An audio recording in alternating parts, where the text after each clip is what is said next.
Thank you very much.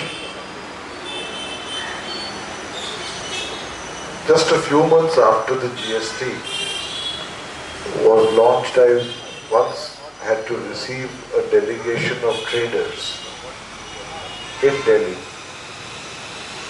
and they were extremely agitated by the new GST bill and the law. And I remember one of them telling me, in the same tone and spirit in which you asked your question about NTEX and such like things, of which my knowledge is extremely limited. They challenged me to sit alone in a room and complete the GST form. And when I demurred, they said the finance minister, if put in the same predicament, would not be able to complete the form himself. And since one of them seemed to know that Mr. Arun Jaitley and I had been class fellows in Delhi University, he said, "आपके तो दोस्त हैं, उनको बैठाइए, हम बाहर से कमरा बंद कर देते." The essential point I'm trying to make is, and let me begin by first congratulating Professor Arun Kumar, because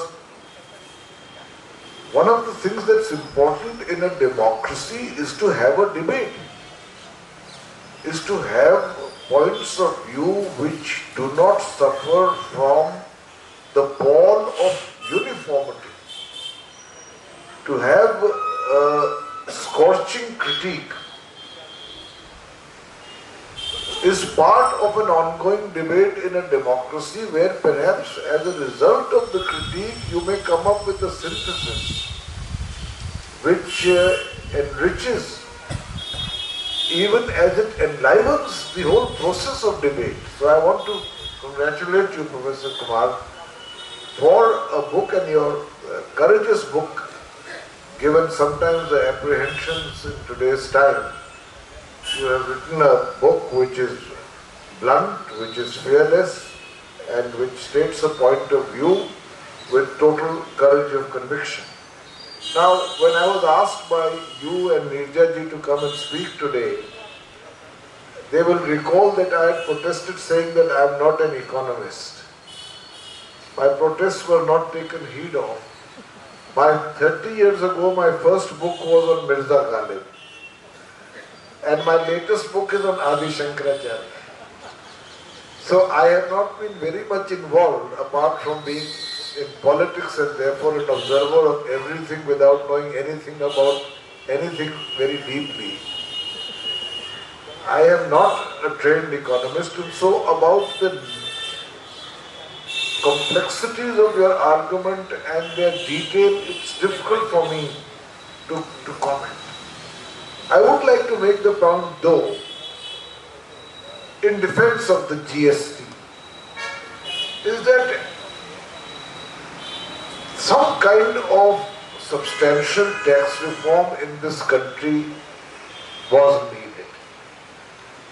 And there was a felt need that there is a multiplicity of taxes. So an attempt, as was said by Professor Kavita, to go beyond what was already achieved to the next level, I think that had a near political unanimity backing it. Whether it's the Congress or the BJP or other opposition parties, everyone felt that in principle that step needs to be taken. Now there is a dialectic here, and I think Professor Kumar has tried to answer it. There is the idea and there is the implementation of the idea. My friend Abhishek was very tempted to completely damn the GST until he remembered that his party had tried first to bring it in. So he said, you can't throw the baby out with the bath water, so let's preserve the baby. And preserving the baby means that you say that the idea is not bad, the idea is capable of modification, of change, of transformation, of mutation, but it can't be completely negated. And therefore you have your vision of an alternative GST which may be simpler to implement and which probably has lesser of the sterile complexities which today some people feel plague the implementation of the GST. Now that's a possibility. But between the idea and the implementation, the Deputy Chairman of the Rajya Sabha will speak after me. As Deputy Chairman is supposed to know everything. So maybe he will tell me the real truth about the dialectics between idea and implementation.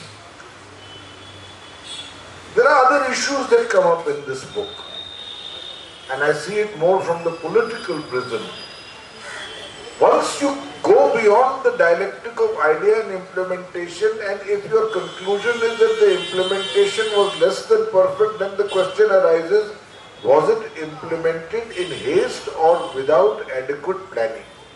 And that's the serious question because of the sheer magnitude of the impact of this tax, cutting across almost every spectrum of their economy. The fourth point I want to make is about the unorganized sector. If the impact of the GST has been that deleterious, has been that negative on the unorganized sector, I want to ask both in the audience and Professor Kumar, does the unorganized sector have no effective apex forum to bring forward their point of view? I don't trust the corporate apex forums. Every year after the budget comes out, if I am sitting for a television program with the representative of FICCI or CII, irrespective of government, and for that you have to give them great credit for consistency, they invariably give the finance minister 9 out of 10, if not 10 out of 10 for the budget. So I don't trust their judgment so much, but if the unorganized sector was so much to be, has been influenced and impacted so much, somewhere has that pain, has that dislocation, has that suffering, has that marginalization, has it been voiced sufficiently? And if so, with what result? And if not, why not? I think in a democracy, these are questions to ask.